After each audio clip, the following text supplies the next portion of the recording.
The Sandman by E.T.A. Hoffmann 1885. Nathanael to Lothair. I know you are all very uneasy because I have not written for such a long time. Mother, to be sure, is angry, and Clara, I dare say, believes I am living here in riot and revelry, and quite forgetting my sweet angel, whose image is so deeply engraved upon my heart and mind. But that is not so. Daily and hourly do I think of you all, and my lovely Clara's form comes to gladden me in my dreams, and smiles upon me with her bright eyes, as graciously as she used to do in the days when I went in and out amongst you. Oh! How could I write to you in the distracted state of mind in which I have been, and which, until now, has quite bewildered me? A terrible thing has happened to me. Dark forebodings of some awful fate threatening me are spreading themselves out over my head like black clouds, impenetrable to every friendly ray of sunlight. I must now tell you what has taken place. I must, that I see well enough, but only to think upon it makes the wild laughter burst from my lips. Oh! My dear Lothair, what shall I say to make you feel, if only in an inadequate way, that which happened to me a few days ago could thus really exercise such a hostile and disturbing influence upon my life? Oh, that you were here to see for yourself! But now you will, I suppose, take me for a superstitious ghost-seer. In a word, the terrible thing which I have experienced, the fatal effect of which I in vain exert every effort to shake off, is simply that some days ago, namely, on the October 30th, at 12 o'clock at noon, a dealer in weather glasses came into my room and wanted to sell me one of his wares. I bought nothing, and threatened to kick him downstairs, whereupon he went away of his own accord. You will conclude that it can only be very peculiar relations intimately intertwined with my life that can give significance to this event, and that it must be the person of this unfortunate hawker which has had such a very inimical effect upon me. And so it really is. I will summon up all my faculties in order to narrate to you calmly and patiently as much of the early days of my youth as will suffice to put matters before you in such a way that your keen sharp intellect may grasp everything clearly and distinctly, in bright and living pictures. Just as I am beginning, I hear you laugh and Clara say, "What's all this childish nonsense about?" Well, laugh at me, laugh heartily at me, pray do. But, good God! My hair is standing on end, and I seem to be entreating you to laugh at me in the same sort of frantic despair in which Franz Moore entreated Daniel to laugh him to scorn. But to my story. Except at dinner we, i.e., I and my brothers and sisters, saw but little of our father all day long. His business no doubt took up most of his time. After our evening meal, which, in accordance with an old custom, was served at 7 o'clock, we all went, mother with us, into father's room, and took our places around a round table. My father smoked his pipe, drinking a large glass of beer to it. Often he told us many wonderful stories, and got so excited over them that his pipe always went out.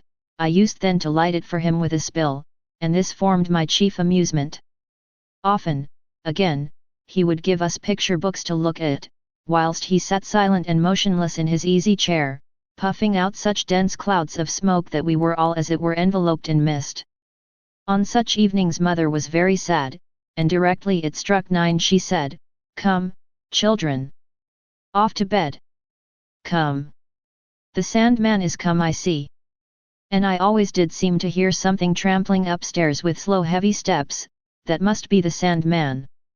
Once in particular I was very much frightened at this dull trampling and knocking. As mother was leading us out of the room I asked her, "Oh mamma! But who is this nasty Sandman who always sends us away from papa? What does he look like?" "There is no Sandman, my dear child," mother answered. "When I say the Sandman is come, I only mean that you are sleepy and can't keep your eyes open, as if somebody had put sand in them." This answer of mother's did not satisfy me, nay, in my childish mind the thought clearly unfolded itself that mother denied there was a Sandman only to prevent us being afraid. Why, I always heard him come upstairs. Full of curiosity to learn something more about this Sandman and what he had to do with us children, I at length asked the old woman who acted as my youngest sister's attendant, what sort of a man he was, the Sandman. "Why, Nathanael, darling, don't you know?" she replied. "Oh, he's a wicked man, who comes to little children when they won't go to bed and throws handfuls of sand in their eyes, so that they jump out of their heads all bloody, and he puts them into a bag and takes them to the Half Moon as food for his little ones, and they sit there in the nest and have hooked beaks like owls, and they pick naughty little boys' and girls' eyes out with them." After this I formed in my own mind a horrible picture of the cruel Sandman. When anything came blundering upstairs at night I trembled with fear and dismay, and all that my mother could get out of me were the stammered words, "The Sandman! The Sandman!" whilst the tears coursed down my cheeks. Then I ran into my bedroom, and the whole night through tormented myself with the terrible apparition of the Sandman. I was quite old enough to perceive that the old woman's tale about the Sandman and his little one's nest in the Half Moon couldn't be altogether true. Nevertheless, the Sandman continued to be for me a fearful incubus, and I was always seized with terror. My blood always ran cold, not only when I heard anybody come up the stairs, but when I heard anybody noisily open my father's room door and go in. Often he stayed away for a long season altogether, then he would come several times in close succession. This went on for years, without my being able to accustom myself to this fearful apparition, without the image of the horrible Sandman growing any fainter in my imagination. His intercourse with my father began to occupy my fancy ever more and more. I was restrained from asking my father about him by an unconquerable shyness, but as the years went on the desire waxed stronger and stronger within me to fathom the mystery myself and to see the fabulous Sandman. He had been the means of disclosing to me the path of the wonderful and the adventurous, which so easily find lodgment in the mind of the child. I liked nothing better than to hear or read horrible stories of goblins, witches, Tom Thumbs, and so on, but always at the head of them all stood the Sandman, whose picture I scribbled in the most extraordinary and repulsive forms with both chalk and coal everywhere, on the tables, and cupboard doors, and walls. When I was 10 years old my mother removed me from the nursery into a little chamber off the corridor not far from my father's room. We still had to withdraw hastily whenever, on the stroke of 9, the mysterious unknown was heard in the house. As I lay in my little chamber I could hear him go into father's room, and soon afterwards I fancied there was a fine and peculiar smelling steam spreading itself through the house. As my curiosity waxed stronger, my resolve to make somehow or other the Sandman's acquaintance took deeper root. Often when my mother had gone past, I slipped quickly out of my room into the corridor, but I could never see anything, for always before I could reach the place where I could get sight of him, the Sandman was well inside the door. At last, unable to resist the impulse any longer, I determined to conceal myself in father's room and there wait for the Sandman. One evening I perceived from my father's silence and mother's sadness that the Sandman would come. Accordingly, pleading that I was excessively tired, I left the room before 9 o'clock and concealed myself in a hiding place close beside the door. The street door creaked, and slow, heavy, echoing steps crossed the passage towards the stairs. Mother hurried past me with my brothers and sisters. Softly, softly I opened father's room door. He sat as usual, silent and motionless, with his back towards it. He did not hear me, and in a moment I was in and behind a curtain drawn before my father's open wardrobe, which stood just inside the room. Nearer and nearer and nearer came the echoing footsteps. There was a strange coughing and shuffling and mumbling outside. My heart beat with expectation and fear. A quick step now close beside the door, a noisy rattle of the handle, and the door flies open with a bang. Recovering my courage with an effort, I take a cautious peep out. In the middle of the room in front of my father stands the Sandman, the bright light of the lamp falling full upon his face. The Sandman, the terrible Sandman, is the old advocate Coppelius who often comes to dine with us. But the most hideous figure could not have awakened greater trepidation in my heart than this Coppelius did. Picture to yourself a large broad-shouldered man, with an immensely big head, a face the color of yellow ochre, grey bushy eyebrows, from beneath which two piercing, greenish, cat-like eyes glittered, and a prominent Roman nose hanging over his upper lip. His distorted mouth was often screwed up into a malicious smile, then 2 dark red spots appeared on his cheeks, and a strange hissing noise proceeded from between his tightly clenched teeth. He always wore an ash-grey coat of an old-fashioned cut, a waistcoat of the same, and nether extremities to match, but black stockings and buckles set with stones on his shoes.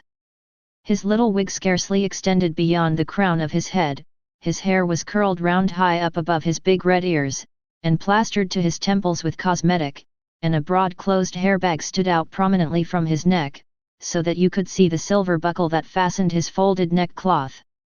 Altogether he was a most disagreeable and horribly ugly figure, but what we children detested most of all was his big coarse hairy hands. We could never fancy anything that he had once touched. This he had noticed, and so, whenever our good mother quietly placed a piece of cake or sweet fruit on our plates, he delighted to touch it under some pretext or other, until the bright tears stood in our eyes, and from disgust and loathing we lost the enjoyment of the titbit that was intended to please us. And he did just the same thing when father gave us a glass of sweet wine on holidays.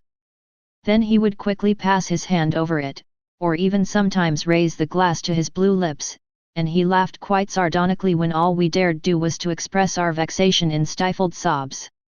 He habitually called us the little brutes, and when he was present we might not utter a sound, and we cursed the ugly spiteful man who deliberately and intentionally spoiled all our little pleasures. Mother seemed to dislike this hateful Coppelius as much as we did, for as soon as he appeared her cheerfulness and bright and natural manner were transformed into sad, gloomy seriousness. Father treated him as if he were a being of some higher race, whose ill manners were to be tolerated, whilst no efforts ought to be spared to keep him in good humour. He had only to give a slight hint, and his favourite dishes were cooked for him and rare wine uncorked. As soon as I saw this Coppelius, therefore, the fearful and hideous thought arose in my mind that he, and he alone, must be the Sandman, but I no longer conceived of the Sandman as the bugbear in the old nurse's fable, who fetched children's eyes and took them to the half-moon as food for his little ones, no. But as an ugly spectre-like fiend bringing trouble and misery and ruin, both temporal and everlasting, everywhere wherever he appeared. I was spellbound on the spot. At the risk of being discovered, and, as I well enough knew, of being severely punished, I remained as I was, with my head thrust through the curtains listening. My father received Coppelius in a ceremonious manner. "Come, to work," cried the latter, in a hoarse snarling voice, throwing off his coat. Gloomily and silently my father took off his dressing gown, and both put on long black smock frocks. Where they took them from I forgot to notice. Father opened the folding doors of a cupboard in the wall, but I saw that what I had so long taken to be a cupboard was really a dark recess, in which was a little hearth. Coppelius approached it, and a blue flame crackled upwards from it. Round about were all kinds of strange utensils. Good God! As my old father bent down over the fire, how different he looked! His gentle and venerable features seemed to be drawn up by some dreadful convulsive pain into an ugly, repulsive satanic mask. He looked like Coppelius. Coppelius plied the red-hot tongs and drew bright glowing masses out of the thick smoke and began assiduously to hammer them. I fancied that there were men's faces visible round about, but without eyes, having ghastly deep black holes where the eyes should have been. "Eyes here! Eyes here!" cried Coppelius, in a hollow sepulchral voice. My blood ran cold with horror, I screamed and tumbled out of my hiding place into the floor. Coppelius immediately seized upon me. "You little brute! You little brute!" he bleated, grinding his teeth. Then, snatching me up, he threw me on the hearth, so that the flames began to singe my hair. "Now we've got eyes, a beautiful pair of children's eyes," he whispered, and, thrusting his hands into the flames, he took out some red-hot grains and was about to strew them into my eyes. Then my father clasped his hands and entreated him, saying, "Master, master, let my Nathanael keep his eyes, oh! Do let him keep them!" Coppelius laughed shrilly and replied, "Well then, the boy may keep his eyes and whine and pule his way through the world, but we will now at any rate observe the mechanism of the hand and the foot." And therewith he roughly laid hold upon me. so that my joints cracked, and twisted my hands and my feet, pulling them now this way, and now that. That's not quite right altogether. It's better as it was. The old fellow knew what he was about. Thus lisped and hissed Coppelius, but all around me grew black and dark, a sudden convulsive pain shot through all my nerves and bones, I knew nothing more. I felt a soft warm breath fanning my cheek, I awakened as if out of the sleep of death, my mother was bending over me.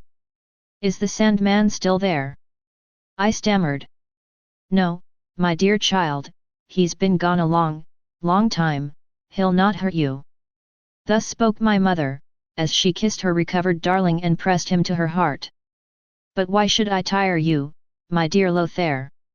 Why do I dwell at such length on these details, when there's so much remains to be said? Enough I was detected in my eavesdropping, and roughly handled by Coppelius. Fear and terror had brought on a violent fever, of which I lay ill several weeks. "Is the Sandman still there?" These were the first words I uttered on coming to myself again, the first sign of my recovery, of my safety.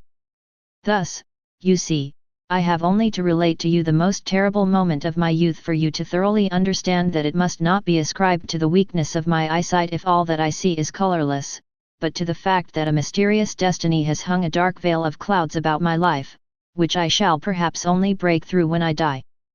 Coppelius did not show himself again, it was reported he had left the town.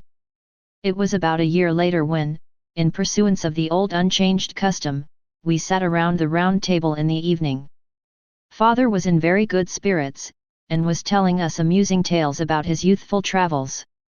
As it was striking 9 we all at once heard the street door creak on its hinges, and slow ponderous steps echoed across the passage and up the stairs. "That is Coppelius," said my mother, turning pale. "Yes, it is Coppelius," replied my father in a faint broken voice. The tears started from my mother's eyes. "But, father, she cried, "must it be so?" "This is the last time," he replied, "this is the last time he will come to me, I promise you. Go now, go and take the children. Go to bed, good night." As for me, I felt as if I were converted into cold, heavy stone, I could not get my breath. As I stood there immovable, my mother seized me by the arm. "Come, Nathanael. Do come along." I suffered myself to be led away, I went into my room. "Be a good boy and keep quiet," mother called after me, "get into bed and go to sleep." But, tortured by indescribable fear and uneasiness, I could not close my eyes. That hateful, hideous Coppelius stood before me with his glittering eyes, smiling maliciously down upon me. In vain did I strive to banish the image. Somewhere about midnight there was a terrific crack, as if a cannon were being fired off. The whole house shook, something went rustling and clattering past my door, the house door was pulled to with a bang. "That is Coppelius," I cried, terror-struck, and leapt out of bed. Then I heard a wild heart-rending scream, I rushed into my father's room, the door stood open, and clouds of suffocating smoke came rolling towards me. The servant maid shouted, "Oh! My master! My master!" On the floor in front of the smoking hearth lay my father, dead, his face burned black and fearfully distorted, my sisters weeping and moaning around him, and my mother lying near them in a swoon. "Coppelius, you atrocious fiend, you've killed my father," I shouted. My senses left me. 2 days later, when my father was placed in his coffin, his features were mild and gentle again as they had been when he was alive. I found great consolation in the thought that his association with the diabolical Coppelius could not have ended in his everlasting ruin. Our neighbors had been awakened by the explosion, the affair got talked about, and came before the magisterial authorities, who wished to cite Coppelius to clear himself. But he had disappeared from the place, leaving no traces behind him. Now when I tell you, my dear friend, that the weather-glass hawker I spoke of was the villain Coppelius, you will not blame me for seeing impending mischief in his inauspicious reappearance. He was differently dressed, but Coppelius's figure and features are too deeply impressed upon my mind for me to be capable of making a mistake in the matter. Moreover, he has not even changed his name. He proclaims himself here, I learn, to be a Piedmontese mechanician, and styles himself Giuseppe Coppola. I am resolved to enter the lists against him and revenge my father's death, let the consequences be what they may. Don't say a word to mother about the reappearance of this odious monster. Give my love to my darling Clara, I will write to her when I am in a somewhat calmer frame of mind. Adieu, N.C. Clara to Nathanael.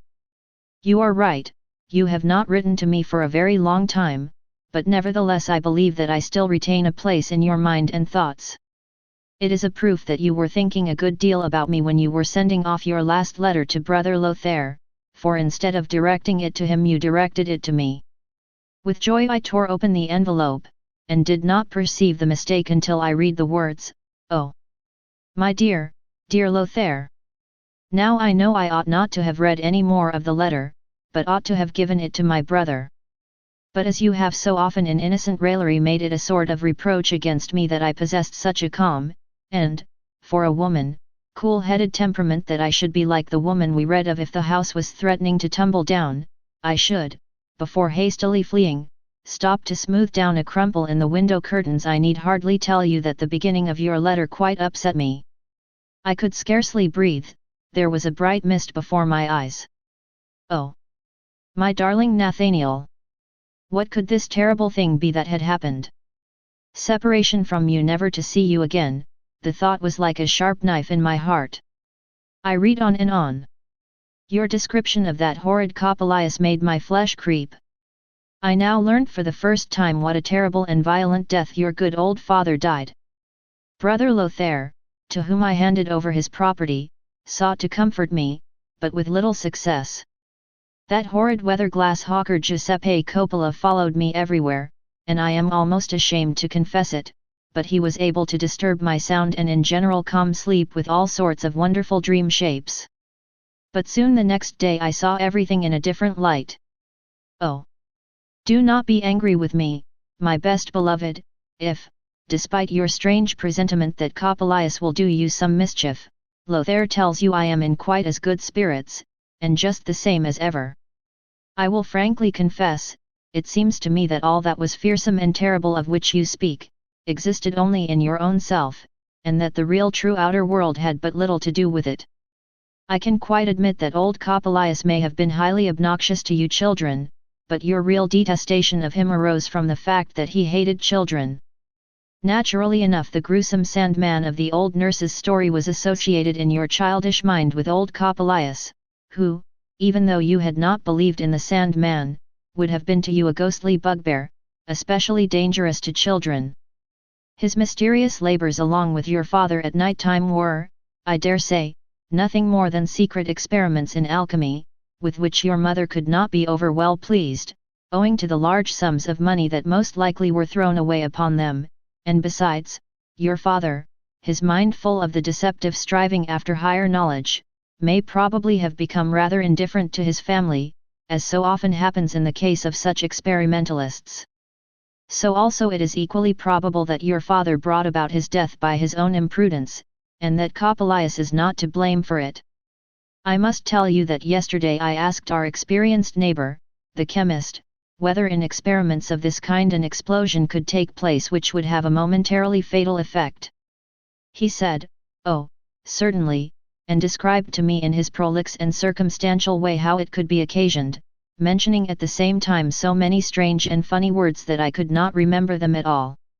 Now I know you will be angry at your Clara, and will say, of the mysterious which often clasps man in its invisible arms there's not a ray can find its way into this cold heart. She sees only the varied surface of the things of the world, and, like the little child, is pleased with the golden glittering fruit, at the kernel of which lies the fatal poison. Oh! My beloved Nathanael, do you believe then that the intuitive prescience of a dark power working within us to our own ruin cannot exist also in minds which are cheerful, natural, free from care? But please forgive me that I, a simple girl, presume in any way to indicate to you what I really think of such an inward strife. After all, I should not find the proper words, and you would only laugh at me, not because my thoughts were stupid, but because I was so foolish as to attempt to tell them to you. If there is a dark and hostile power which traitorously fixes a thread in our hearts in order that, laying hold of it and drawing us by means of it along a dangerous road to ruin, which otherwise we should not have trod, if, I say, there is such a power, it must assume within us a form like ourselves, nay, it must be ourselves, for only in that way can we believe in it, and only so understood do we yield to it so far that it is able to accomplish its secret purpose. So long as we have sufficient firmness, fortified by cheerfulness, to always acknowledge foreign hostile influences for what they really are, whilst we quietly pursue the path pointed out to us by both inclination and calling, then this mysterious power perishes in its futile struggles to attain the form which is to be the reflected image of ourselves.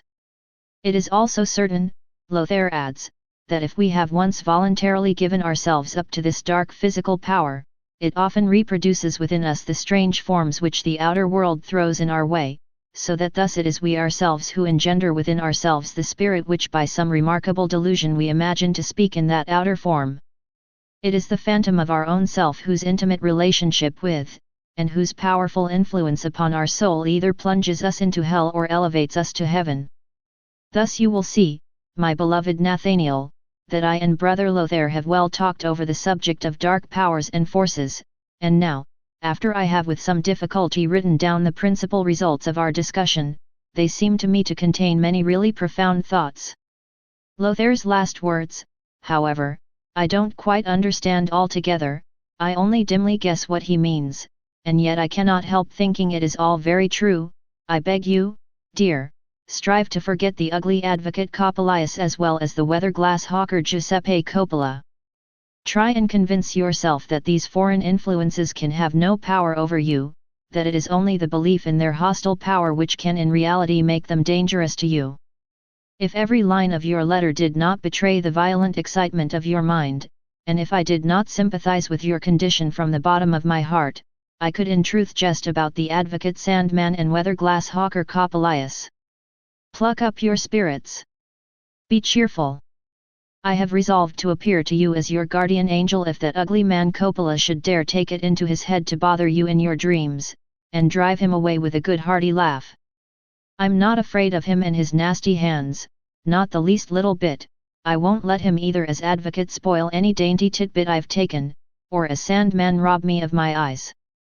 My darling, darling Nathanael. Eternally your, NCNC. Nathanael to Lothair. I am very sorry that Clara opened and read my last letter to you.